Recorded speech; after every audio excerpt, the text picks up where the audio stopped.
হযরত সুলাইমান নবী আলাইহিস সালামের জামানায় তিনি জিনদেরকে বললেন, তোমরা একটা মসজিদ তৈরি করো।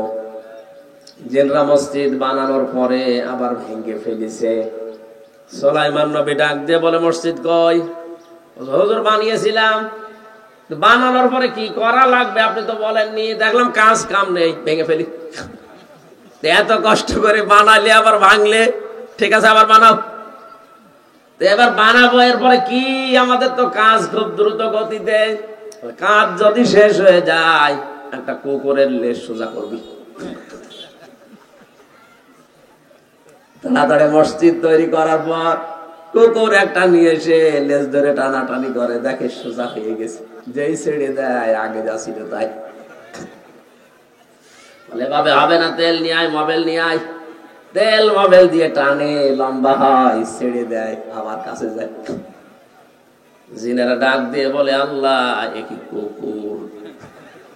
এখন আজব প্রাণীর নাম তোমার নবী আমাদের বলল, এত টানি লম্বা হয়ে যায়, ছেড়ে দি, আগে যা ছিল তাই। হবে না, এভাবে বাঁশ নিয়ে আয়, জায়গা মতো বাঁশ দিয়ে বেঁধে রাখ, 7 দিন একাধারে বেঁধে রাখ, দেখি কি হয়। 7 দিন পরে যাই খুলে দিয়েছে, আবার যা ছিল তাই। জিনেরা বলছে, হুজুর এ কুকুর না, এ কলেরা।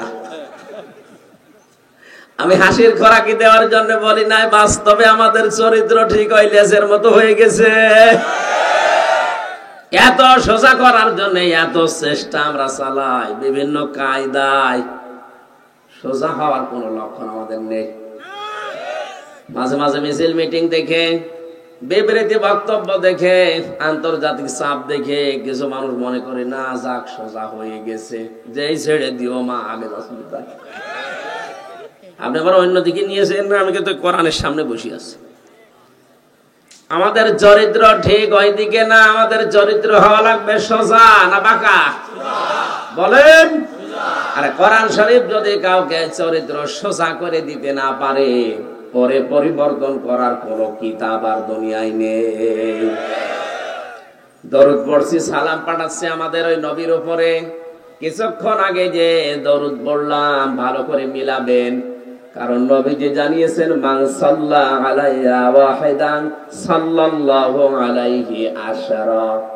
কোন মানুষ যদি একবার নবীর উপরে দরুদ পড়ে, 10 বার আমার আল্লাহর রহমতের দৃষ্টি তার দিকে দিয়ে রাখে। একবারে দরুদে কয়বার? এ হাদিসের ব্যাখ্যায় আমি পেয়েছি, কোন বান্দা বান্দে যদি আল্লাহর রহমতের দৃষ্টি একবারও পায়, সে জান্নাতে যাবে। আর আপনি পাচ্ছেন কয়বার? কি পড়ে? আরো জোরে কি পড়লেন? কি যেটা পড়লেন ওইটা আপনার প্র্যাকটিক্যাল লাইফে দেখানো লাগবে যে আমি যা পড়লাম ওইটা আমার ঠিক আছে। আমরা পড়েছি আল্লাহুম্মা সাল্লি আলা, আল্লাহুম্মা হে আল্লাহ সাল্লি আলা, তুমি রহমত নাজিল করো আলা মুহাম্মাদ, মুহাম্মাদের উপরে। আল্লাহ যেন ঠিক আমাদেরকে প্রশ্ন করছে, এই কুমিল্লাবাসী কি বললে এতক্ষণ যে আমি রহমত নাজিল কর মুহাম্মাদের উপরে? কে লোকটা? কে? আল্লাহ পাক যদি এভাবে প্রশ্ন ছুড়ে দেয় আদরে যে কে এই লোকটা আমি যার উপরে রহমত নাজিল করব, হাজার হাজার মানুষ মিলে তোমরা এই কথা বললে, আমরা যেন এক বাক্যে সবাই জবাব দিয়েছি, তিনি সাইয়্যিদিনা, তিনি আমাদের নেতা। কি তিনি আমাদের কি? বলেন বলেন। শুধু আমার নেতা বলি নাই, না বহু বছর আমরা সবাই এখানে আছি, আমাদের সবার একমাত্র নেতা, কেবলমাত্র নেতা, শুধুমাত্র নেতা কে? বলেন বলেন। এই কথাটা যদিও সহজ ভাষায় আপনি বলে ফেললেন, এর লোড টের পাচ্ছেন? এর ওজন কত? সাইয়্যিদিনা এই শব্দটা এত ওজনওয়ালা শব্দ, বিশ্ব নবীকে আমরা নেতা বলে ঘোষণা দিয়েছি, এটা সাধারণ বিষয় না। আল্লাহ পাক এই পৃথিবীতে একজন মানুষকে নেতা বলে ডাক দিয়েছেন, তার নাম মুহাম্মদ। কোরআনে কারিমে আল্লাহ জানিয়েছেন, ইয়াসিন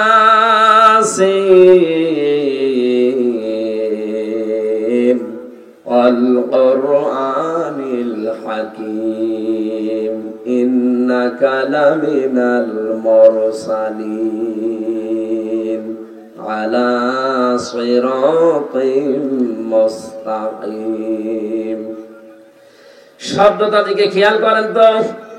ইয়া মানে হে, হরফে নেদা। সিন মানে সাজ্জেদ।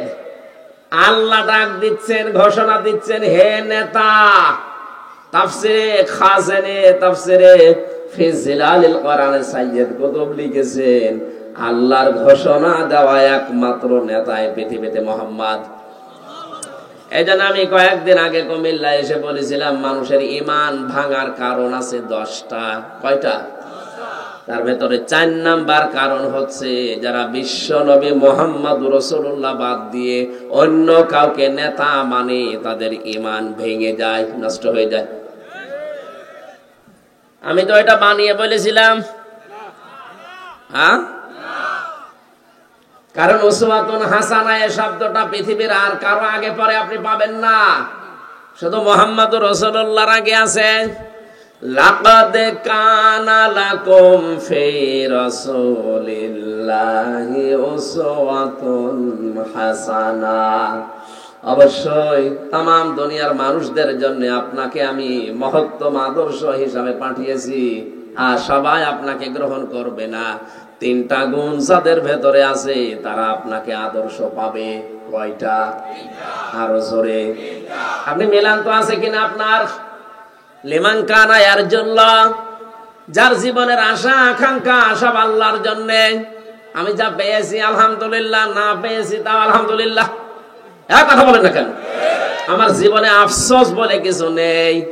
লিমান কানা ইয়ারজুল্লাহ, যে মানুষটা আমার আল্লাহর জন্য আশা আকাঙ্ক্ষা করে বসে থাকে। আমি এগুলোর বাস্তব উদাহরণ পেয়েছি এই 3 বছরের জেলে অনেক আলেমের ভেতরে, বিশেষ করে ইসলামকে যারা কায়েম করতে চায় এদের ভেতরে। এই মানুষগুলোর ত্যাগ আপনি যদি কাছের থেকে দেখেন, আপনি মনে করবেন আমি এখনো ইসলামে প্রবেশই করি নাই। 14 বছর এক ঘরের ভেতরে, রংপুরের কৃতি সন্তান এটিএম আজহার, আল্লাহর এই বান্দার চেহারার ভেতরে আমার মনে হয় নিরপেক্ষ দৃষ্টিতে কেউ যদি তাকিয়ে থাকে আপনি নূর দেখতে পাবেন। 14টা বছর এক ঘরে 24 ঘন্টা তালা মারা। আপনি মনে করছেন বলি ফেললো হুজুর, আপনি করে দেখেন তো। 14 বছর লাগবে না, আপনি খালি 14 ঘন্টা এক ঘরের ভেতর থাকেন তো দেখি।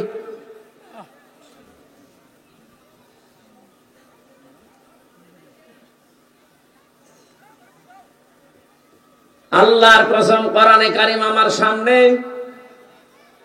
আমি আমার ঈমান থেকে, আমি আমার দিল থেকে কথা বলছি, কোন দলের দিকে কারো দিকে তাকিয়ে আমি বলছি না। যদি বলে থাকি আমার জবান যেন বন্ধ হয়ে যায়, কারণ আমি নিজে যা দেখে এসেছি প্র্যাকটিক্যাল লাইফে সেটা কোরআনের সাথে মিলালাম। আল্লাহর ঘোষণা দেওয়া নেতা মাত্র একজন, তাকে মেনে নিলে মানুষ কত দৃঢ় থাকতে পারে আমি নিজে দেখলাম এই বিষয়গুলো। আপনাকে আমি আহ্বান জানাবো, আপনার ঈমান যদি আপনি ভেঙে ফেলতে না চান, অনেকে মনে করে ঈমানের কি হাত পা আছে ভেঙে যাবে, ওযুর কি হাত পা আছে যে ওযু ভেঙে যায়? এক কথা বলেন না কেন? কয়টা কারণে ওযু ভাঙে বলেন? বলেন। 7টা কারণে ওযু ভেঙে যায়। নামাজ পড়লেই নামাজ হয় না, 19টা কারণে নামাজ ভেঙে যায়। কাজ করলেও কাজ থাকে না, ওই কাজও ভেঙে যায় 2টা কারণে। কয়টা কারণে? পৃথিবীর যে কোনো জিনিস আছে ওইটা নষ্ট হওয়ার জন্য আর একটা সিস্টেম আছে। আপনার যে ঈমান আছে, ঈমানও কখন যে ভেঙে গেছে, নষ্ট হয়ে গেছে আপনি তো টের পাচ্ছেন না। সেদিন এই কুমিল্লার কোন জায়গায় যেন বললাম ঈমান ভেঙে যায় কয় কারণে। তার 4 নাম্বার কারণ এটা, বিশ্ব নবীকে যারা আদর্শ হিসাবে মানে না, ও মুসলমান দাবি করতে পারে কিন্তু ওর ঈমান নেই, ভেঙে গেছে। কিছুদিন আগে একটা জরিপ পেয়েছিলাম, এদেশের 100 জনের 15 জন মানুষ শুধুমাত্র বিশ্ব নবীকে আদর্শ হিসাবে মেনে চলে, আর বাকি 85 জন সব টানা নানায় আছে। তাদের জব্বা আছে আব্দুল্লাহ ইবনে উবাইয়ের মতো, তাদের পাগড়ি আছে আব্দুল্লাহ ইবনে উবাইয়ের মতো। আব্দুল্লাহ ইবনে উবাই তো জীবনে সব জায়গায় নবীজিকে মেনেছিল, শুধু রাজনৈতিক জীবনে যে ওর আদর্শ ছিল আল্লাহর নবী বাদ দিয়ে আবু জেহেল।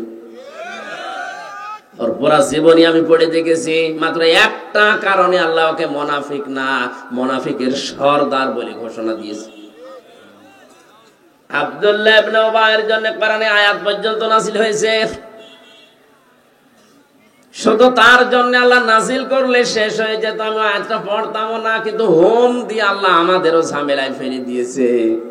যাদের নামাজ, রোজা, হজ, যাকাত, দাড়ি, টুপি, পাগড়ি, জুব্বা, দস্তরখানা সব ঠিক আছে, কিন্তু রাজনৈতিক দর্শন যাদের ঠিক নেই, মনে করছেন এটা দুনিয়ার বিষয় না। কসম করে বলতে পারবো রাজনৈতিক বিষয় এটা দুনিয়ার বিষয় না, এটা আখিরাতের সাথে সম্পর্ক। নয়তো জীবনে রিস্ক নিয়ে কথা আমি বলতাম না, কারণ আপনি দেখতে পাচ্ছি কোরআন পড়ে, কোরআনের চোখ লাগিয়ে যে আপনি জাহান্নামে যাচ্ছেন। আব্দুল্লাহ ইবনে উবাই যদি যায় তা আপনি কোথায় যাবেন বলেন? লূত আলাইহিস সালামের জামানায় ওরা পুরুষে পুরুষে জিনা করত, সমকামী যেটা বলা হয়। আজ ওইটা প্রমোট করার জন্য বিভিন্ন কায়দায় অনেকে এই দেশে চালু করতে চাচ্ছে। হযরত লূত তাদেরকে বাধা দিলেন, নিষেধ করলেন, কিন্তু না, ডোন্ট কেয়ার, কেউ কারো কথা মানে না। ওরা আরো বেশি করে আরম্ভ করেছে। আসরের সময় দুইজন ফেরেশতা আল্লাহ পাঠিয়ে দিলেন, যাও। হযরত লূত নবীর কাছে এসেছে তারা, ফাংজাইনাহু ওয়া আহলাহু ইল্লা ইমরাআতাহু কানাত মিনাল গাবিরিন। সূরা আরাফ 8 নাম্বার পারা 20 নাম্বার পৃষ্ঠা 3 নাম্বার লাইনের 83 নাম্বার আয়াত ইবনে কাসির তাফসিরে আছে। না আরো দলিল দেওয়া লাগবে? আল্লাহ পাক বলেন, দুইজন ফেরেশতা এসে বলছে, আল্লাহর নবী, আপনার জফর যারা ঈমান এনেছে আর যারা সমকামিতা করে না এদেরকে নিয়ে আপনি চলে যান। এখানে মাগরিবের সময় আল্লাহর গজব নাযিল হয়ে এটা ডেড সি হয়ে যাবে। কি হবে? মৃত সাগর হয়ে যাবে, কারণ এটা পুরো পাল্টিয়ে দেব। ওরা আল্লাহর সিস্টেমকে পাল্টিয়ে ফেলেছে। আল্লাহ সিস্টেম দিয়েছে নারীর সাথে পুরুষের, আর এরা একেবারে পুরো উল্টিয়েছে। যে কাজ পৃথিবীতে আজ পর্যন্ত কেউ চালু করেনি, এমনকি কোন পশু পর্যন্ত এই কাজ করে না, এরা লিপ্ত হয়েছে। এই জন্য আল্লাহ রাগ করে সিদ্ধান্ত পাঠিয়েছে, কিন্তু সাবধান, ইল্লা ইমরাআতা, আপনার স্ত্রীকে নেবেন না। প্রশ্ন আসতে পারে, হযরত লূত নবীর স্ত্রীর চরিত্র কি খারাপ ছিল? তিনিও সমকামী ছিলেন? কথা বলেন না কেন? না, ভক্ত তাফসীর আমার জীবনে আমি পড়লাম প্রায় 42টার উপরে আমি দেখেছি বিশ্ববিদ্যালয়ে থাকাকালীন। এদের সাথে যত তাফসীর মেলালাম আমি পাইনি লূত নবীর স্ত্রীর চরিত্র ভালো ছিল, তিনি চরিত্রহীনা ছিলেন না। কারণ কোন হারাম রক্তের ভেতরে আল্লাহ নবীদের রক্ত প্রবেশ করার নাই। গজব নাযিল হওয়ার পরে তাকে সদ্য আল্লাহ ধ্বংস করে জাহান্নামে দিয়ে দিলেন। কারণ কি? সব মুফাসসির এ ব্যাপারে একমত, লূত নবীর স্ত্রীর চরিত্র ভালো ছিল, তিনি চরিত্রহীনা ছিলেন না, কিন্তু তলে তলে চরিত্রহীনদেরকে সাপোর্ট করত। কুমিল্লাবাসী, মাথায় মগজ নেই আপনার? এত বড় পাওয়ারফুল নবী হযরত লূত আলাইহিস সালাম, তার স্ত্রী সাধারণ মানুষের না, নবীর স্ত্রী, নিজের চরিত্র ভালো, চরিত্রহীনা না, শুধু তলে তলে চরিত্রহীনদেরকে সাপোর্ট করার কারণে যদি আল্লাহ ধ্বংস করে জাহান্নামে দিয়ে দেয়। আজ অনেকে মনে করছে আমি তো নামাজ পড়ি, রোজা করি, আমার বউ পর্দায় থাকে, আমারে আল্লাহ জাহান্নামে দেবে। কি দেখে দেবে টের পাচ্ছেন না? আপনি হয়তো সব দিক থেকে ভালো, কিন্তু এমন মানুষকে সাপোর্ট করেন যার চরিত্র শয়তানের চাইতে খারাপ। নিচে নামা লাগবে আরো। আল্লাহর ঘোষণা দেওয়া নেতা পৃথিবীতে কয়জন? আহ্বান জানাবো ফিরে আসেন। অন্য কাউকে দুনিয়ায় মানা জায়েজ নেই, তাহলে ঈমান ভেঙে যাবে। এরপরেও যদি কেউ না বোঝার ভান করে থাকেন যে এখনো বুঝি নাই, এদিকে আসেন, আসেন, ওয়াজ পরে করবো, আসেন, আপনারা আগে মেরামত করিনি। ওরে গলিয়ে খাওয়িয়ে দেওয়া হয়, এরপরে বলো হুজুর আমি এখনো বুঝিনি। হ্যাঁ, তুমি এত কিছু বোঝো, এখানে 200 টাকা কেজি তেল, কুমিল্লার বাজারে যদি 180 টাকা হয়, 20 টাকা বাঁচাতে দরকার হেঁটে যাবে ওখানে। এটা ভালোই বোঝো। আর এত সহজ ভাষা এটা বোঝালাম, এখনো মাথা নাড়িয়ে বলছেন আমি বুঝিনি। এদিকে এর এখন বোকারি শরীফ দিয়ে হবে, এর বাকারি শরীফ লাগবে।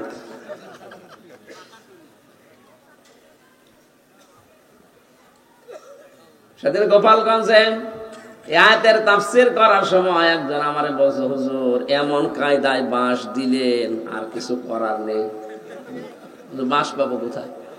আর এই যে স্টেজ সাজিয়েছেন এখানে বাঁশ ছাড়া আছে কি যে দেব? সব বাঁশ। এ দেওয়া ছাড়া আর কিছু দেওয়ার আছে? আমি কোরআন দিয়ে হাদিস দিয়ে বাস্তবতা দিয়ে বললাম। এরপরেও যদি কেউ না বোঝেন, আমার তো আর হাতে ওই যে দারোগা পুলিশদের মতো কিছু নেই। লাস্তা আলাইহিম বিমুসাইতির, এ নবী আপনাকে আমি দারোগা পুলিশ করে পাঠাইনি যে মানুষ পেটিয়ে হেদায়েত করা লাগবে না। সঠিক কথা তুলে ধরলাম, মানবেন না মানবেন ওটা আপনার ব্যাপার।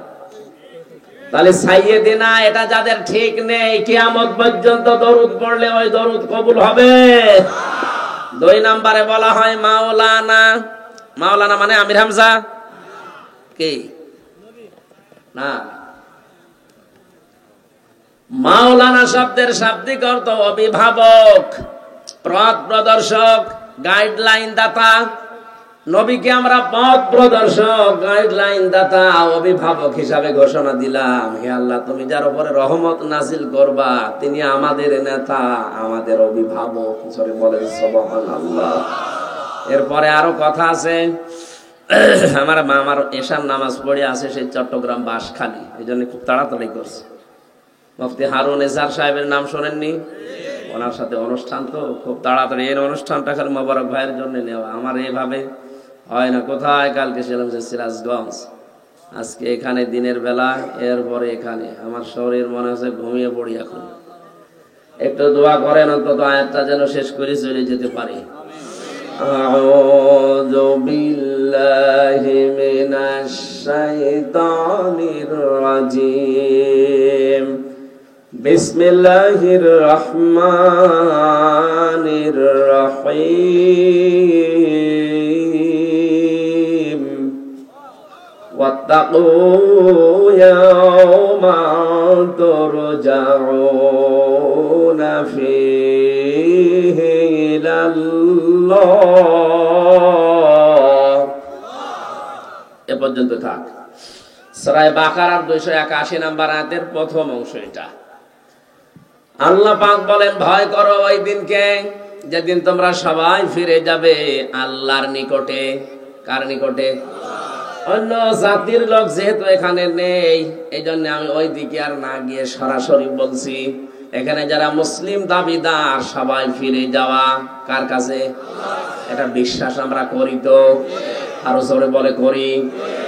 ওখানে ফিরে যে কি করবে? আল্লাহ পাক যে বিচার ব্যবস্থা তৈরি করে রেখেছেন, আল্লাহর বিচারের সিস্টেম যেটা, আল্লাহর প্রথম বিচারে কোনো অবিচার বলে কিছু পাবেন না। কথা বুঝতেছেন? আল্লাহর বিচারের ব্যবস্থায় কোনো অবিচার, এইভাবে বললেন আল্লাহর বিচারে কোনো অবিচার আছে? এই এটা কল্পনাও করা যায় না। 2 নম্বরে আল্লাহ পাক যদি ন্যায় বিচার করে কেউ দুনিয়ায় বাঁচবে না। আরো আসতে বলেন। আল্লাহ পাক ন্যায় বিচার করলেও বাঁচবেন না, আর অবিচার তো করেনি না, তাহলে কি করবেন আপনি? হ্যাঁ, 3 নম্বরে আল্লাহ পাক যদি কাউকে মাফ করে দেয় এই লোকটা পরিত্রাণ পাবে। এই জন্য আল্লাহর বিচার ব্যবস্থায় প্রথমে আপনাকে আল্লাহ স্রেফ ডাকবেন একা, বলবেন হামজা এদিকে আয়। আমি কি বেশি বললাম এটা?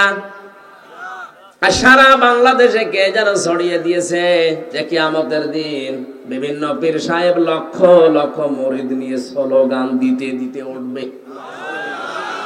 এটা কোরআনে কারিমের প্রকাশ্য বিরোধী কথা। সূরা মরিয়ম 16 নম্বর পারা 10 নম্বর পৃষ্ঠা 15 নম্বর লাইনের 95 নম্বর আয়াতের ভেতরে আছে, ওয়া কুল্লুহুম আতিহি ইয়াউমাল কিয়ামাতি ফারদা। কিয়ামতে প্রতিটি মানুষ আল্লাহর সামনে দাঁড়াবে স্রেফ একা একা। কুমিল্লাবাসী 3টা বছরে তো মানুষ ছিলাম না, কারণ একটা ঘরে এদিকে 3.5 হাত, এদিকে 2.5 হাত, পিরায় কবর। 24 ঘন্টা আমাদের তালা লাগিয়ে রেখেছিল। দুনিয়া কি আর ভেতরে কি কিছুই জানতাম না, মনে হচ্ছে এইটাই আমার দুনিয়া। ওখানে থেকে আমি যতটুকুই বুঝেছি এই 3 বছরে, আমি আমার ইমান থেকে আবার বলছি, সত্য কথা বলছি। মাঝে মাঝে আমার মনে হতো, আল্লাহ আমি এখনই যদি মারা যাই, আর তুমি যদি বলো আমির হামজা 2024 সালের জানুয়ারির 31 তারিখ পর্যন্ত তোরে মাফ করে দিলাম, তোর জবাব দেওয়া লাগবে না, যা। শুধুমাত্র ফেব্রুয়ারির 1 থেকে 15, এই 15টা দিনের হিসাব দিয়ে জান্নাতে চলে যা। 3 বছরে তো অন্তত অন্য কোনো গুনাহ করার আর সুযোগও ছিল না, করিও নাই। কথা বলেন না কেন? কারণ কোনো সুযোগ নেই, মেয়ে লোক দেখার কোনো সিস্টেম নেই, টিভি সিনেমা নেই, মোবাইল তো নেই। গুনাহ করবো কি দিয়ে? 24 ঘন্টা হয় কোরআন শরীফ, নাই নফল নামাজ। সবচেয়ে বেশির বেশি পড়া লাগতো না বঙ্গবন্ধু জীবনী, আর কি পড়বো? এই পড়ে পড়ে মনে করেন সময় কাটালাম। ওই সময়ও মারা গেলে যদি এরকম মনে হতো যে আল্লাহ এখন মারা গেলে অন্তত এই 15 দিনের হিসাব দেওয়া সম্ভব না, আর আমার সম্ভব না, আপনারা পারবেন না? আপনারা পারবেন? এই এলাকায় এত আল্লাহর ওলি আছে।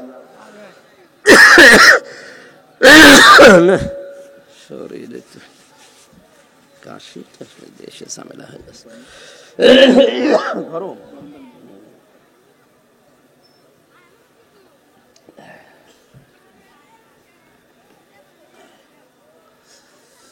দ্বিতীয় নম্বরে, আমার মহান রবের বিচারে কিয়ামতে প্রতিটি মানুষ আসবে যেহেতু একা একা।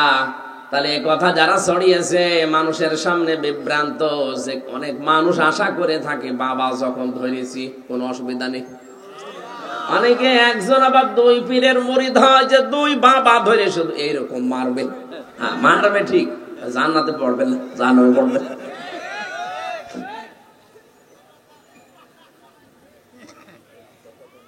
দ্বিতীয় নম্বরে, আপনি কিয়ামতে একা উঠবেন না। এবার আর সূরা বনী ইসরাইল 15 নম্বর পারা 8 নম্বর পৃষ্ঠা 3 নম্বর লাইনের 71 নম্বর আয়াতের প্রথমে আছে, ইয়াউমা নাদউ কুল্লা উনাসিম বিইমামিহিম।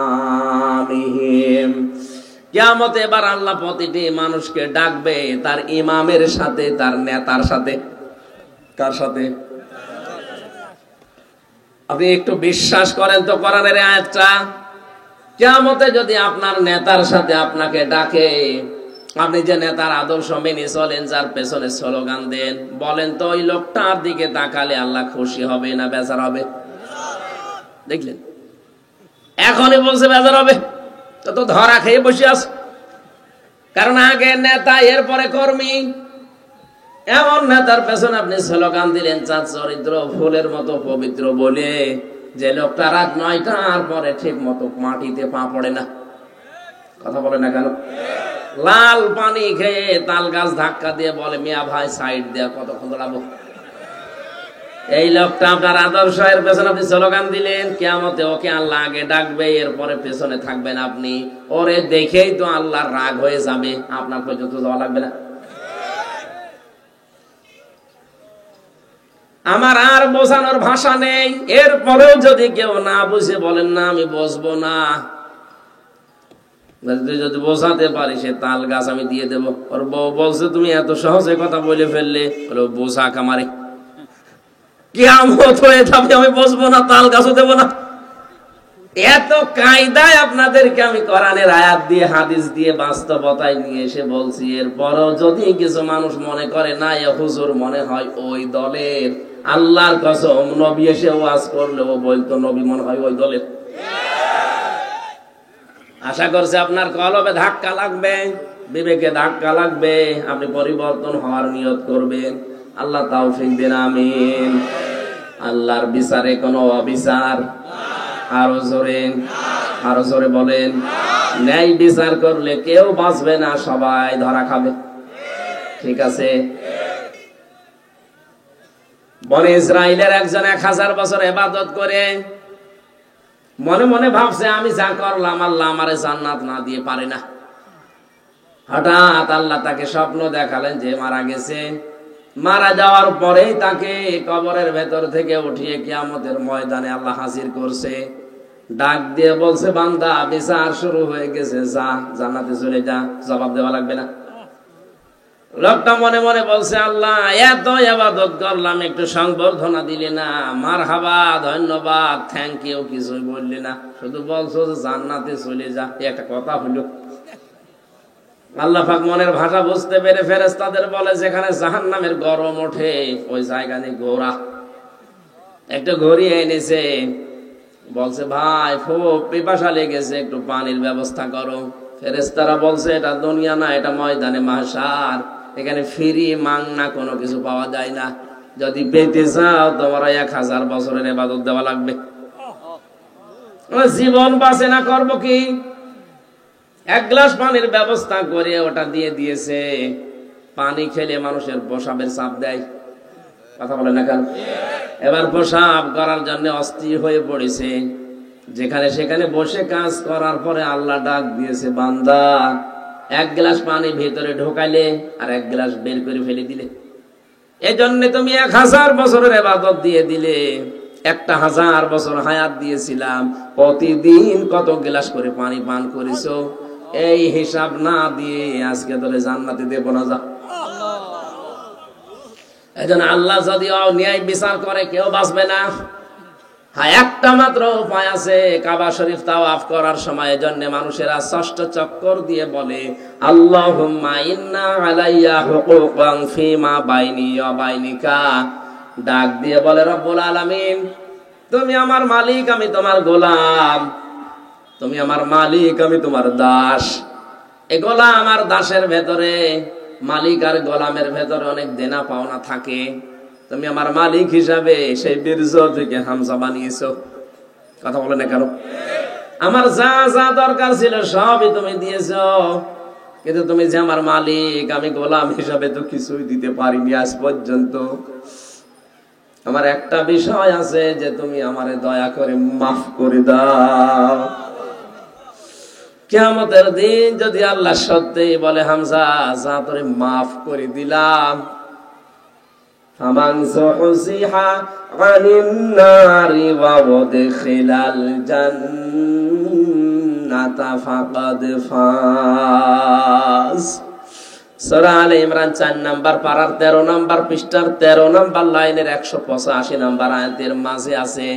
আল্লাহ বলেন, ওই লোকটার জীবন সফল যে 41 সাল পর্যন্ত ক্ষমতায় আছে। ওই লোকটার জীবন সফল। সারা বাংলাদেশের যে লোকটা মালিক, বলেন, ফামান যুহজিহা আনিন নার ওয়া উদখিলাল জান্নাতা ফাকাদ ফাজ। ওই লোকটার জীবন আল্লাহর দৃষ্টিতে সফল, যে লোকটাকে আল্লাহ জাহান্নাম থেকে বাঁচিয়ে জান্নাতি বলে ঘোষণা দিয়ে দিয়েছে। দুনিয়া সব হারিয়ে গেল, অন্তত এই ঘোষণা যেন কিয়ামতে আল্লাহ পাক আমাদের জন্য দেন, ফাদখুলি ফি ইবাদি ওয়াদখুলি জান্নাতি। পরে আমিন। আল্লাহ পাক ময়দানে মাহশারে যেন বলেন, বান্দা যা, তোরা যা, হিসাব নেব না, কারণ আমি অবিচার করি না। ন্যায় বিচার করলে তুই ধরা খাবি, বাঁচবি না। আমার এই গফফার নামের খাতিরে তোরে আমি মাফ করে দিলাম, যা। কিয়ামতে আল্লাহ এরকম একটা অনুষ্ঠান নিজে বানাবেন আর নিজেই থাকবেন সভাপতি। বিশ্ব নবী হবেন প্রধান অতিথি। যারা জান্নাত পাবে তারা থাকবে শ্রোতা। দাউদ আলাইহিস সালামকে বলবেন, সূরা তাহা তেলাওয়াত করেন, অনুষ্ঠান উদ্বোধন হবে। বিশ্ব নবী সূরা রহমান তেলাওয়াত করে জান্নাতি মানুষদেরকে শোনাবেন। সর্বশেষ সভাপতি যিনি আমাদের মালিক, তার কুদরতের কণ্ঠ দিয়ে সূরা ইয়াসিন পড়বেন। ইয়াসিন আল কোরআনিল হাকীম। তাফসিরে মুফাসসির লিখেছেন, আল্লাহর কুদরতের ওই কণ্ঠে, জান্নাতের ওই পরিবেশে এক একটি আয়াত শুনতে 50,000 সানা মিম্মা তাউদ্দুন, দুনিয়ায় 1-2 করে যেভাবে গণনা করো, আল্লাহর কণ্ঠে এক একটা আয়াত শুনতে সময় লাগবে 50,000 বছর। কুমিল্লার এই ময়দান থেকে মুসাফির অসুস্থ মাজলুম অবস্থায় দোয়া করছে, মালিক কিছুই যদি তোমার ভালো না লাগে, কিয়ামতের ওই ময়দানে তুমি আমাদের সবাইকে অন্তত জান্নাতে শ্রোতা হিসাবে একটু জায়গা করে দিও। আয়াতের পরবর্তী অংশটা ছিল একটু মারাত্মক। সুম্মা তুওয়াফা কুল্লু নাফসিম মা কাসাবাত ওয়া হুম লা ইউযলামুন। এই পৃথিবীতে যে যেই পরিমাণ কাজ করেছে, ভালো কাজ হোক মন্দ কাজ হোক, ওটা তাকে দেওয়া হবে। কি হবে? আমরা এর আগে যারা তাফসীর পড়েছি, এখানে যারা আছে মুরব্বি আলেম, ওনাদের কাছে জিজ্ঞাসা করেন ফামাইয়া আমাল মিসকালা যাররাতিন খায়রান ইয়ারা, মানে কি? আগেকার মুফাসসির যারা তাফসীর নিয়ে অনার্স মাস্টার্স করেছে, কামেল পাস করেছে, দাওরা করেছে, ওনারা বলবে দুনিয়ায় যারা পরিমাণ ভালো কাজ হোক মন্দ কাজ হোক, আল্লাহ কিয়ামতে ওটা দিয়ে দেবে। কি করবে? না না, ওখানে দেওয়ার কথাটা নেই। আতা এত মানে দেওয়া, এখানে আছে ইয়ারা, রায়ারা মানে দেখানো হবে। দুনিয়াতে আপনি যারা পরিমাণে যদি ভালো খারাপ কাজ করেন, কিয়ামতে আপনি ভিডিও ক্লিপ আকারে দেখতে পাবেন। এখন যদি বলেন তাহলে ওনারা যে 20 বছর আগে 50 বছর আগে পাশ করলো, ভুল করেছে না? যুগের জ্ঞানের আলোকে সভ্যতার নিরিখে ওই সময় যদি ওনারা বোঝাতো মানুষকে যে দুনিয়ায় যা করেন ওইটা কিন্তু কিয়ামতে আপনি দেখতে পাবেন, এই ভিডিও ক্যামেরা আবিষ্কার হওয়ার আগে ওটা মানুষকে বোঝানো সম্ভব না। কথা বলে না কেন? এই ভিডিও ক্যামেরা আবিষ্কার হওয়ার আগে 100 বছর আগে মনে করেন একজনকে যদি বলতেন ভাই আপনি যা করছেন এইটা কিন্তু কিয়ামতে আবার হুবহু এটা দেখতে পাবেন, অবৈধ বাদ দেন। একটা জিনিস অতীত হয়ে যাওয়ার পরে আবার দেখা যায় কি করে? এখন এই ভিডিও ক্যামেরা, মোবাইল, এই ল্যাপটপ আসার কারণে দুধের বাচ্চাও বোঝে যা করছি 10 বছর পরে ঠিক এইভাবেই দেখা যাবে। এজন্য আপনি যা করছেন পুঙ্খানুপুঙ্খানু ভাবেই দেখতে পাবেন। এমন কিছু করবেন না মনে করছেন অনেকে কিছু জানে না। রাতের আধারে গোপন মিটিং করে কাকে ধরিয়ে দিয়েছেন কেউ জানে না, জানে কে? ওটা ক্যামেরায় তোলা আছে না নেই? কোটি কোটি কুমিল্লার মানুষ ওই সময় থাকবে, আপনাকে দেখাবে, এই দেখ গোপন ষড়যন্ত্র করে মিটিং করে কারে ধরিয়েছিস দেখ। লজ্জায় সেদিন বাঁচবেন। সতর্ক করে গেলাম কোরআন দিয়ে, এরপরেও যদি আপনি সতর্ক না হন আপনি টাটকা আবু জেহেল। আবু জেহেল দেখার জন্য মক্কায় যাওয়ার দরকার নেই। ওরে আল্লাহ নিকৃষ্ট, ঘৃণিত, লাঞ্ছিত, অপমানিত কি করেছে আপনি দেখেন। কাবা শরীফ তাওয়াফ করার পরে হঠাৎ দেখি আমার পেটে ব্যথা। পুলিশকে বললাম ভাই আমার পেটে ব্যথা করছে, এতক্ষণ তো ভালোই লাগছিল। পুলিশ আমারে বলে এটা জায়গা কোনটা আপনি জানেন না? না তো, আবু জেহেলের বাড়ি। আপনি এখনো পায়খানা না করে দাঁড়িয়ে আছেন, তাড়াতাড়ি যান। পায়খানা করে দেখি আমার পেটের ব্যথা ভালো হয়ে গেছে। আল্লাহ আল্লাহ আমাকে বোঝাতে চেয়েছে হামজা 3.5 লাখ টাকা ওই সময় 16 সালে এত টাকা খরচ করে আসলে আর শয়তানের মুখে পায়খানা না করে চলে যাবা, তাড়াতাড়ি করো।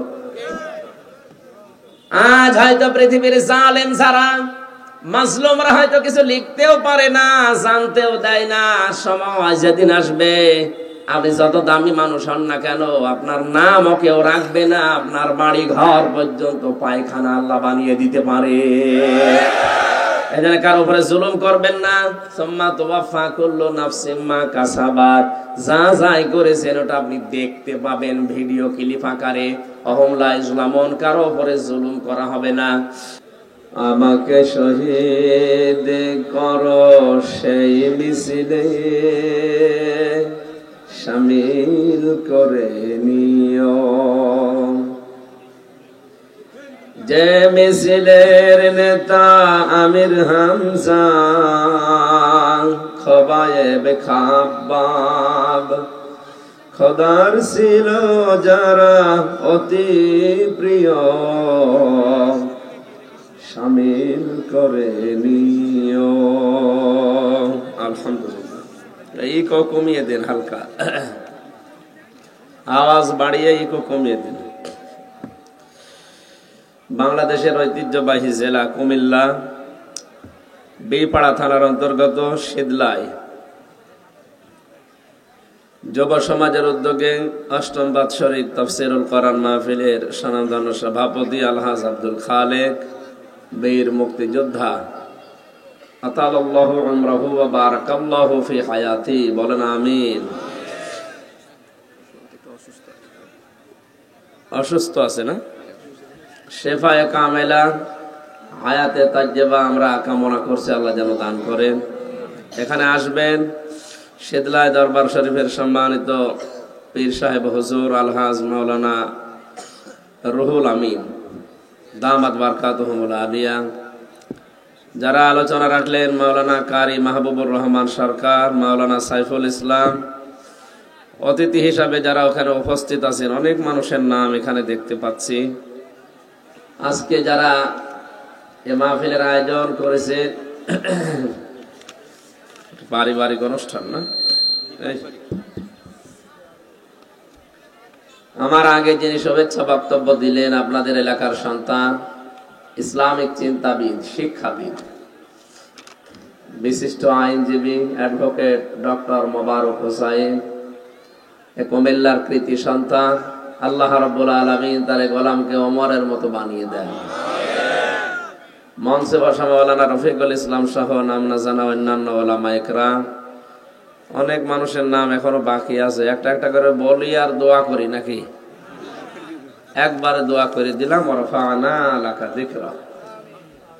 যার যে আমল, যার যে যোগ্যতা, এই অনুযায়ী আল্লাহ যেন তার সম্মান মর্যাদা আরো বাড়িয়ে দেন। ভালো কাজ যদি করে ভালো দিক থেকে আল্লাহ তাকে বাড়াবেন, যদি খারাপ কাজ করে থাকে আল্লাহ যেন ওই লাইনে তাকে আর না বাড়ায়, যেন দামিয়ে দেন। সামনে বসা মুসলমান ভাইরা, পর্দার আড়ালের সম্মানিতা মা এবং বোনেরা, প্রশাসনের ভাইরা, প্রাণ প্রিয় কুমিল্লাবাসী, দল মত নির্বিশেষে অনুষ্ঠানে যারা আসলাম, দিনের বেলা প্রচন্ড গরম পড়ছে এখন, এর ভেতরে কোরআনে কারীম শোনার জন্য যাদের এত আগ্রহ, আল্লাহ রাব্বুল আলামিন যেন ওমরের মতো আমাদের হেদায়েত দান করেন। আল্লাহ পাক জানিয়েছেন, হামিম অল কিতাবিল মুবিন, আমি কসম করছি স্পষ্ট কিতাবের। কোন কিতাব? আমরা যে কিতাব শুনতে এসেছি এইটাও স্পষ্ট না অস্পষ্ট? যদি এই কুমিল্লা, ব্রাহ্মণবাড়িয়া, এই সমস্ত জেলাতে অনেকে কোরআনের আয়াত পড়েও দলিল দিচ্ছে, কোরআন শরীফ 90 পারা, 30 পারা প্রকাশ্যে আছে স্পষ্ট, আর 60 পারা আছে গোপনে। আলহামদুলিল্লাহিল্লাযী আনজালা আলা আবদিহিল কিতাবা ওয়া লাম ইয়াজআল লাহু ইওয়াজা। আল্লাহ পাক বলেন, প্রশংসা আদায় করবা আমি আল্লাহ। আর কেন জানো? আমি তোমাদের উপরে এমন একটা স্পষ্ট কিতাব দিয়েছি যে কিতাবের ভেতরে কোনো সংকীর্ণতা নেই, বক্ষতা নেই, কোনো গোপন কথা আমি আল্লাহ কোরআনে দেইনি। কোরআনে কারীমের ভেতরে কোনো মারেফতের কথা নেই। আজ অনেকেই টার্গেট বানিয়েছে শরীয়ত, মারেফত, হকিকত, কত নাম দিয়েছে, অথচ শরীয়ত হচ্ছে ইসলামের বিধান, আর ওই বিধানের সাথে পরিচিত হয়ে আমল করার নাম হচ্ছে মারিফত। এই যে আরাফাতের ময়দান নাম শুনি, শব্দটা উরফুন থেকে এসেছে। আরাফা ইয়ারিফু মানে পরিচিত হওয়া। কি হওয়া? হযরতে আদম এবং হাওয়া যে ময়দানে একত্রিত হয়ে একে অন্যের সাথে পরিচিত হয়েছিলেন, ওইটার নামই পড়ে গেছে আরাফাতের ময়দান, পরিচিত হওয়ার জায়গা। আর আমরা মারেফত বলে গোপন বিষয় নাম করে মানুষদেরকে শিরিক আর বেদাতে প্রবেশ করাচ্ছি। আল্লাহ বলেন, আমার কোরআনে কোনো স্পষ্ট কথা নেই, কোনো গোপন কথা নেই, কোনো মারেফতের কথা নেই, এর ভেতরে কোনো বক্রতা নেই, সংকীর্ণতা নেই, দ্বিধা দ্বন্দ্ব নেই, সংশয় সন্দেহ, এগুলো আমার কোরআনে নেই। এই জন্য কোরআনের কাছে যারা সত্য সত্য আসে, আমরা দেখি এ মানুষগুলো আর গোপনে থাকতে চায় না, ওপেন হয়ে যায়। আজ কত বুজুর্গ মার্কা লোক আমরা দেখি বলো, হুজুর আমরা গোপনে আসি। শয়তান গোপনে আসি মানে? হযরত ওমর যেদিন কোরআনের কাছে আসলেন, জিজ্ঞাসা করেন, ইয়া রাসূলুল্লাহ, যে কোরআন আপনি শোনালেন এটা কি সত্য না মিথ্যা? নবীজি বলেন সত্য কথা। হযরত ওমর ওই দিনই প্রশ্ন করেছিলেন, এটা যদি মেনে নেই তো কি হবে আমার? নবীজিও গ্যারান্টি দিয়েছেন, ওমর সত্যি যদি কোরআন তুমি মেনে নিতে পারো, এ কোরআন তোমার জান্নাতে পৌঁছিয়ে দেবে। হযরত ওমর ওই সময় নবীজিকে জিজ্ঞাসা করেছিলেন, হে নবী একটু পারমিশন দেন, যে কোরআন এত ওপেন, এত সত্যবাণী দিয়ে ভরপুর, আমি এ কোরআন নিয়ে আর গোপনে থাকতে চাই না, আপনি আমারে শুধু অনুমতি দেন, এ কোরআনের পক্ষে আমি একটা মিছিল করি আসি কাবার চত্বরে।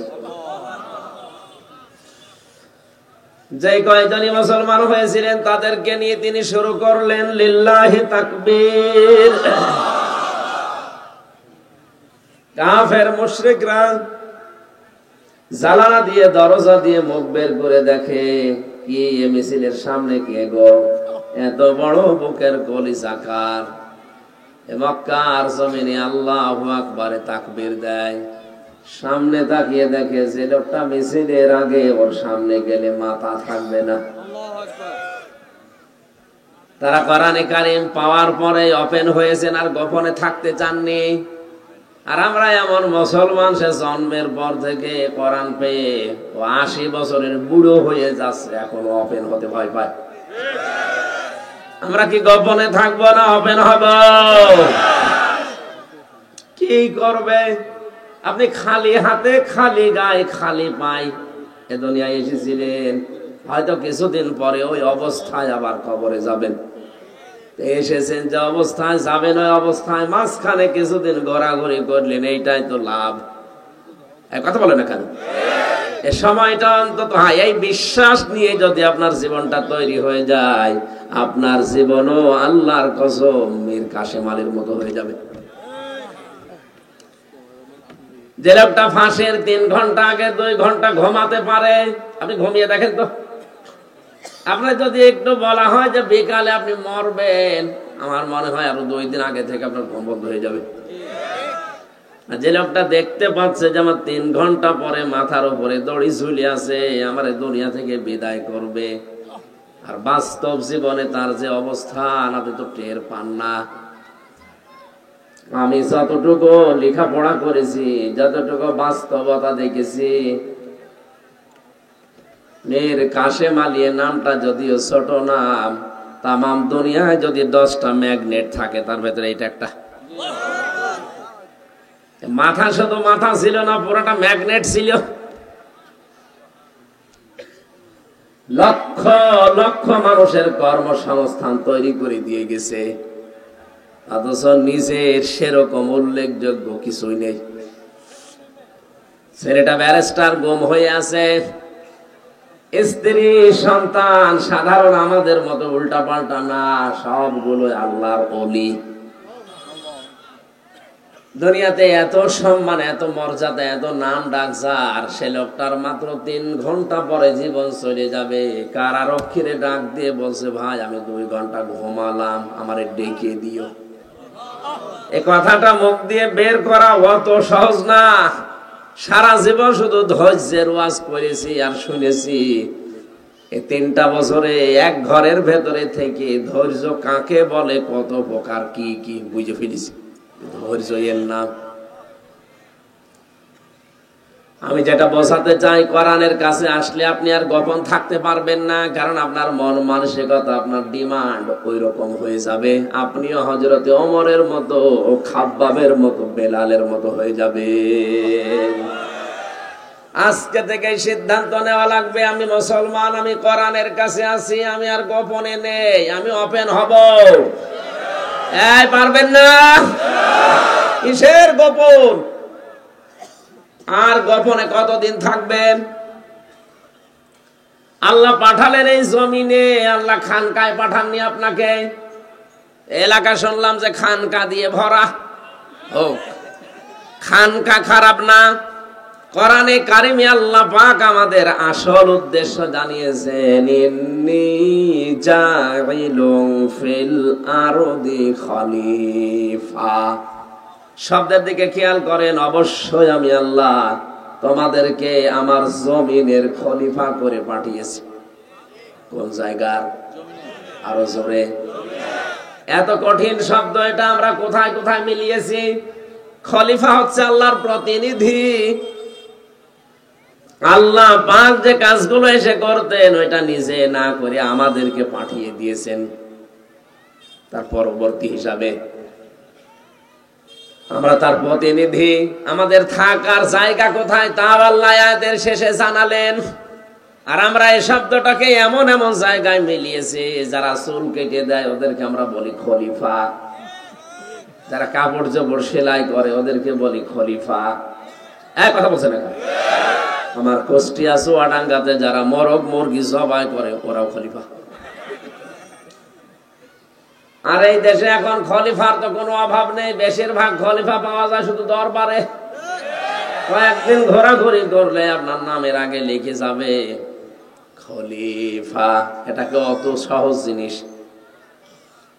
খলিফারা দরবারে থাকবে, আস্তানায় থাকবে, মসজিদে থাকবে, মাদ্রাসায় থাকবে, না কোথায় থাকবে? ইন্নী জাইলুন ফিল আরদি। কোথায়? আরো জোরে বলে।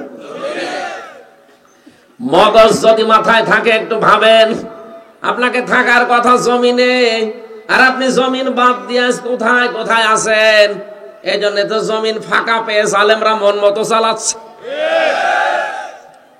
এটা বলতে গেলে তো আপনার বুকে যে লাগবে।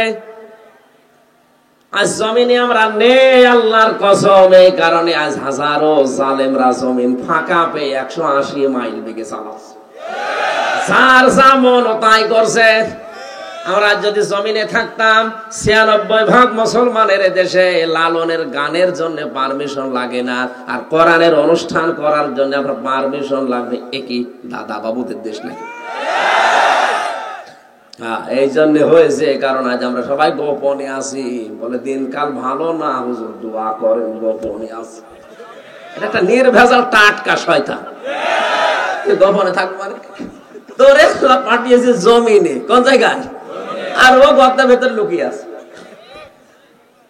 আরে ভাই, কোন জায়গা ফাঁকা থাকলে ওটা তো ফাঁকা থাকে না, ওটা অন্য জিনিস দিয়ে ভরাট হয়ে যায়। জমিনে আপনি নেই, এ কারণে তো জালেমরা ফাঁকা পেয়ে যা মনে লাগে তাই করে। এক কথা বলেন। এই জন্য আপনি এসেছেন শুধু কোরআন শোনার জন্য না, এখান থেকে সিদ্ধান্ত নেওয়া লাগবে। যতদিন আছি এসেছিলাম খালি গায়ে খালি পাই, ন্যাংটা হয়ে যাবো ঠিক ওই অবস্থায়। কি কোন কারণে আমার আখিরাত নষ্ট হবে? সুতরাং আজকে থেকে আমি আর গোপনে নেই। আমি এখনই মারা গেলে আমার ন্যাংটা করে বিদায় দিয়ে দেবে। সুতরাং আমি এখনই থেকে সিদ্ধান্ত নিলাম, আমি এখন ওপেন। ওপেন থাকতে পারবেন তো? শুধু সামিয়ানার নিচে এখান থেকে বের হয়ে গেলে আগে যা ছিল তাই। ওয়াজ মাহফিলে, তাফসীর মাহফিলে এসে মানুষের ঈমান এত বেড়ে যায়, যদি হাত তুলতে বলে ঠ্যাং তুলে ফেলে। এখান থেকে বের হয়ে গেলে আগে যা ছিল তাই।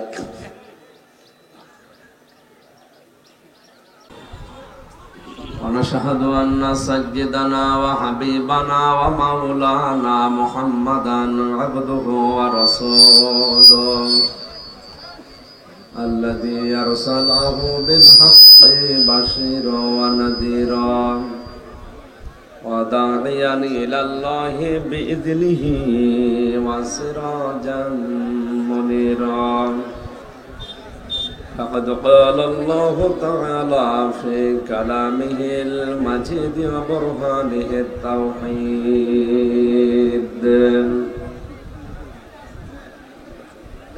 একটা পরিবেশ হলো, আপনারা আওয়াজ করেন কেন? তো মানে ইশারায় কাজ করেন ভাই।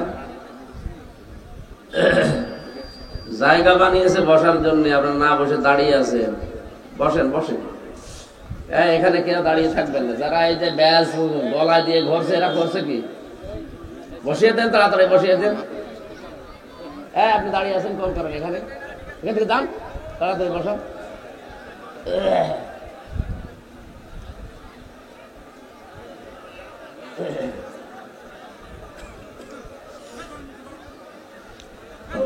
এই দিককার মানুষদেরকে আবার আলাদা বলা লাগবে। এই হচ্ছে সে ডিজিটাল থেকে স্মার্ট হওয়ার লক্ষ্য। এরা যদি 2 বার করে 2 দিকে বলা লাগে খালি বসার জন্য, তো কিয়ামতের পরে স্মার্ট হবে। এখান থেকে দাঁড়িয়ে দেন, তাড়াতাড়ি যান, বসে। আর একটু বড় করে দিতে পারতেন, এর ওদের ভেতরে তো বসাও তো ঝামেলা।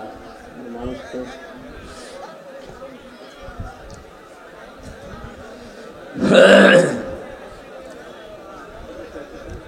তো না বসেন, কথা বলবেন না ভাই, না বসলেও কথা বলবেন না। আউযু বিল্লাহি মিনাশ শাইতানির রাজীম। বিসমিল্লাহির রহমানির রহিম।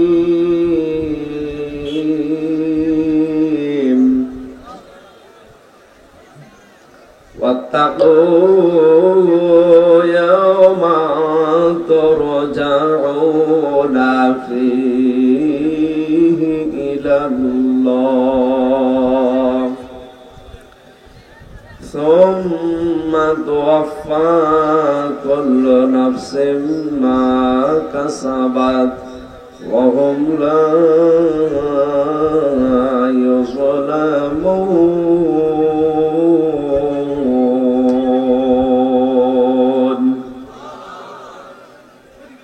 صدقت يا ربنا.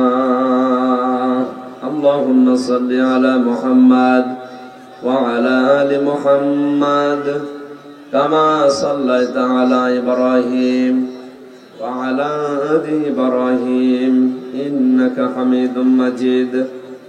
اللهم بارك على محمد وعلى آل محمد كما باركت على إبراهيم وعلى آل إبراهيم إنك حميد مجيد.